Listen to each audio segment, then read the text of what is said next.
முடக்குவாதத்தை கொஞ்சம் முடக்கி போடுங்கள். வாழ்க்கையில் ஆண்டவர் இயேசு நம்மை பார்த்து எழுந்து நட என்று சொல்வார். அன்புக்குரிய சகோதர சகோதரிகளே, இன்றைய நற்செய்தியிலே 2 முக்கியமான செய்திகள். ஒன்று, நண்பர்களுடைய நம்பிக்கையை ஆண்டவர் இயேசு பார்க்கிறார்.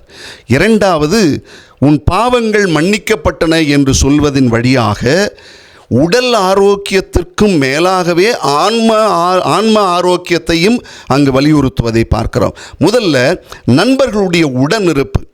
நம்ம டிவிலலாம் நிறைய நிகழ்ச்சிகள் பார்த்துருப்போம்.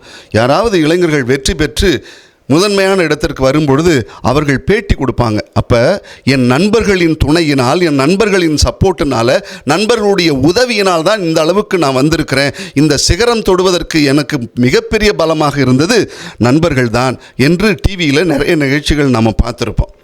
ஆனால் இன்றைய கால சூழ்நிலை எப்படி தெரியுமா இருக்குது?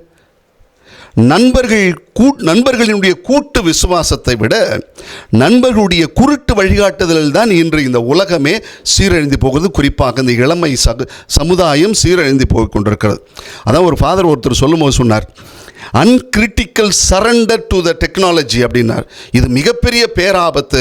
இதற்கு நம்முடைய நண்பர்கள் எல்லாம் உடன் இருக்கிறார்களா என்று பாருங்கள். அப்படியே கொஞ்சம் டிஜிட்டலாக, கொஞ்சம் நவீன உலகத்தோடு கொஞ்சம் ஒப்பிட்டு பாருங்கள்.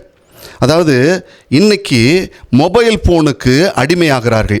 இன்றைக்கி எல்லாருமே இப்படி வேறு மாதிரி சொல்லலாம், எல்லாருமே இந்த ஃபோனுக்கு முடக்குவாதமானவர்களாக இருக்கிறோம். நேராக பார்க்குறவன் இன்றைக்கெல்லாம் முடங்கி போய் தான் இருக்கிறேன். அப்படிப்பட்ட நிலைமை வந்துடுச்சு. இதுக்கு என்ன செய்கிறது? இதுக்கு எத்தனை நண்பர்கள் உடனிருந்து இந்த முடக்குவாதத்திலேருந்து நம்மளை வெளியில் கொண்டு வராங்கன்னு யோசிச்சு பாருங்கள். கிடையவே கிடையாது. இதுக்கெல்லாம் நம்முடைய நண்பர்கள் கூட்டம் துணை போகுதே ஒழிய அதிலிருந்து வெளியில் வர்றதுக்கெல்லாம் இல்லை. இன்றைக்கி அதுதான் சொல்லுவாங்க, நவீன முடக்குவாதம் என்று சொல்லலாம். அப்படிப்பட்ட ஒரு சூழல் இன்றைக்கி இருந்துகிட்ருக்கு. அதே நேரத்தில் இன்னொரு செய்தி ஆண்டவர் சொல்கிறார், உன் பாவங்கள் மன்னிக்கப்பட்டன என்று. இங்கே பாவங்கள் மன்னிக்கப்பட்டனது என்று சொல்லும் பொழுதே உடல் ஆரோக்கியத்தை விட ஆன்ம ஆரோக்கியத்திற்கு இயேசு ரொம்ப முக்கியத்துவம் கொடுக்குறாருங்க.